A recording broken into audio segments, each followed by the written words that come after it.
नमस्कार दर्शक बंधु जय जगन्नाथ। आसंतु जानिबा आज चाणक्यंकर किछि कथा।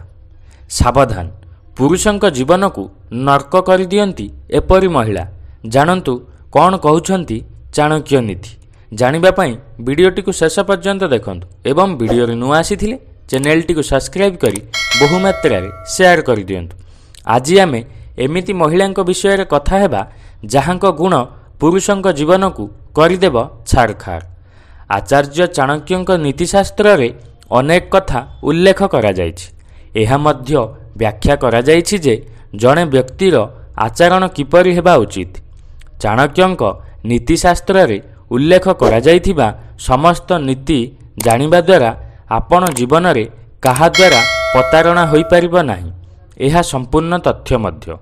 आहुरी मध्य असुविधा रे जेते कष्ट हेउना काहेकि आपण जीवन रे केबे असहाय किंबा निराश अनुभव करिबो नाही।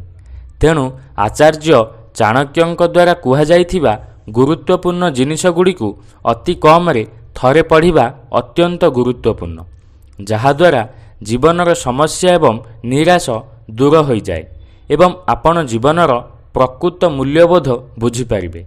आचार्य चाणक्यंक द्वारा कुहा जायथिबा गोटिए जिनिष विषय रे आमे आपण को जणाइबाकू जाउछु। एहा केवल आपण नुहे समग्र परिवार जीवनर प्रश्न होइथाय। आपण एहा मध्य जानंती जे प्रत्येक पुरुष निश्चित भावरे तांको जीवन रे जणे महिलांक समर्थन पाइथांती, जिए तांको सुख खराप एवं भलर प्रत्येक दिगरे तांको समर्थन करे।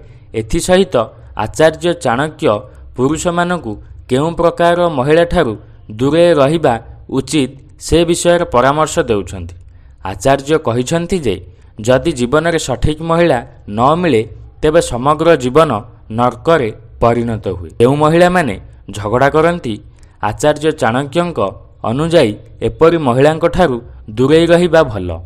जेउ माने अन्य मानक सहित कठोर स्वर रे कथावार्ता करंती एवं आपणको देखिबा मात्रे सेमानंकर स्वर परिवर्तन करंती, जदि आपण एहिपरि महिला मानक सह जड़ित रुहंती तेबे सेमाने आपणक जीवन को नष्ट करि पारंती। आचार्य चाणक्य कहिछंती जे एहिपरि महिला माने स्वर्ग को मध्य नरकर परिणत करंती। आचार्य चाणक्य कहिछंती जे जेउ घरे मंद प्रवृत्ति थिबा महिला माने रुहंती सेही घरर मालिकंक मृत्यु पर्यंत कथा पहुंचे। एहिपरि महिला माने निजको खुशी रे रखंती नाही किंबा अन्य मानक खुशी हेबाकू दियंती नाही।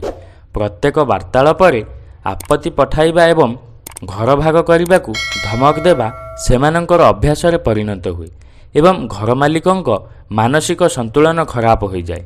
एही प्रकार महिला माने जे कौनसी समय रे प्रतारणा करि परिबे। अन्य काहार कथा न मानिबा महिला।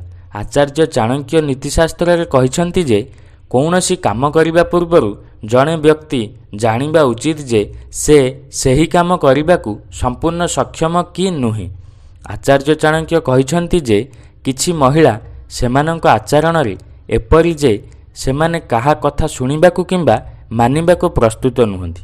एहिपरि महिला माने जीवन सारा कष्ट पाआंती एवं अन्य को मध्य कष्ट देइथांती। सेथिलागि एहिपरि महिला मानक ठारू दूरे रहिबा उचित। आगो कोई भली वीडियो देखिबा पई आम चैनल टी को सब्सक्राइब कर दियंतु।